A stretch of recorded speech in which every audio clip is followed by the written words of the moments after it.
July 2024 ಮಳೆಗಾಲ. Madam ಮುಂದಿನ IndiGo flight book ಮಾಡಿಕೊಂಡ್ರು.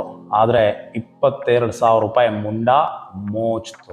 ಲಾಂಚ್ ಫೆಸಿಲಿಟಿ ಕೂಡ ವೇಸ್ಟ್ ಆಯಿತು. ಬೆಳಗ್ಗೆ 4:00 ಫ್ಲೈಟ್ ಕೊಲಂಬೋ ಏರ್ಪೋರ್ಟ್ ಲ್ಯಾಂಡ್ ಆಯಿತು. 5:00 ಇಮ್ಮಿಗ್ರೇಷನ್ ಮುಗಿಸ್ಕೊಂಡು ನಾವು ಏರ್ಪೋರ್ಟ್ ಹೊರಗಡೆ ಬಂದ್ವಿ. ನಮ್ಮ ಕ್ಯಾಬ್ ರೆಡಿ ಇತ್ತು ನೋಡಿ. ಮೊದಲ ದೇವಸ್ಥಾನ ಅದ್ಭುತ ನೋಡಿ. ಈಗ ನಾವು ಶ್ರೀಲಂಕಾದಲ್ಲಿ ಕೊಲಂಬೋದಲ್ಲಿದ್ದೀವಿ. ಇದು ಕೊಲಂಬೋದಲ್ಲಿರೋ ವಿಭೀಷಣನ ದೇವಸ್ಥಾನ ನೋಡಿ.